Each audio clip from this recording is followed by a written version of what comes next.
As we continue with the celebration of California reopening, some are not willing to forget the pain that was caused by the lengthy shutdown. California was the first to close due to the COVID-19 pandemic nearly 15 months ago, and one of the last states to reopen. The state's economy was reduced to a crawl, many businesses closing their doors, some for good. So what does the road to recovery look like now that the state is reopened? Here to talk more about that is California State Senator Melissa Melendez. Senator, good to talk to you. Thanks for joining us. Oh, Logan, always a pleasure to be on. So when you look back at how this pandemic was handled here in California, what are some of your thoughts? Well, some of my thoughts immediately are, what the heck took so long? I mean, we have all these other states that are opening up, and California is the last to do so. Doesn't make a lot of sense to me. Doesn't make a lot of sense to my constituents, I can tell you that. But I'm glad that we're reopened. I just wish that the thousands of businesses that closed their doors forever didn't have to do so. What are some of the complaints that you were getting from people who you represent?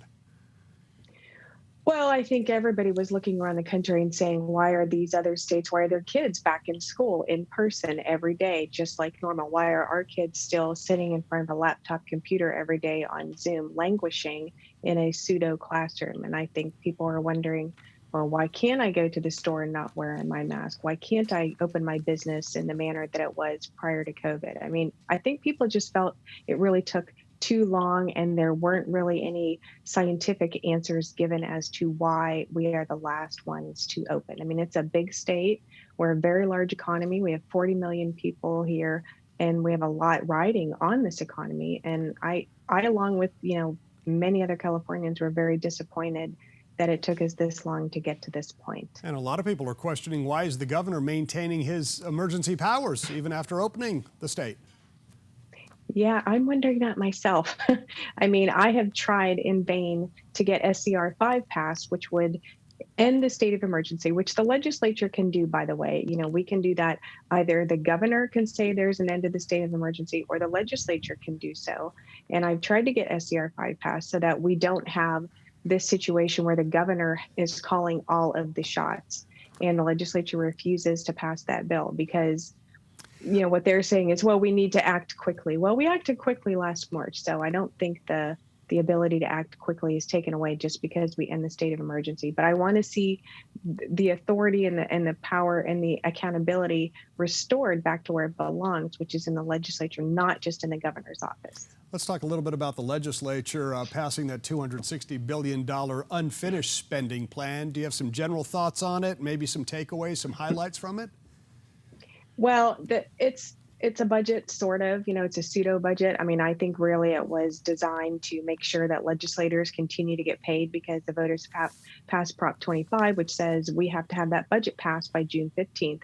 So yes, it's a budget, but it's really a shell of a budget because all of the big things are going to come later on down the road. So, I don't see any money in there for water storage, which we desperately need. We are in a perpetual state of drought. I don't see money in there to update the DMV. I don't see money in there to make sure EDD is not giving money to death row inmates. I mean, there's a whole host of things, our roads, and it's a shell. So, God only knows what's going to come later, but I guarantee you there will be some big ticket items that come down the road. Well, I was going to ask you a little more about the Employment Development Department, EDD, and just the disaster, really. We did so many stories on that. And I mean, just to tell me your thoughts of what needs to happen for that to get taken care of.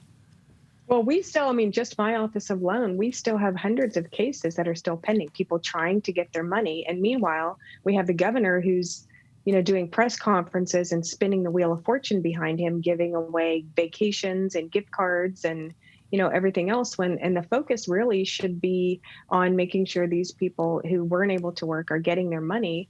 And you have to spend money in order to do that. I mean, the system needs to be updated. It's not just a matter of sending a strike team in and saying, oh, we're going to get to the bottom of this. You have to actually get to the bottom of it. And he hasn't done that yet. To date, it's been over a year and it hasn't been done. State Senator Melissa Melendez joining us. Senator, great to see you. Thanks so much. Logan, thank you.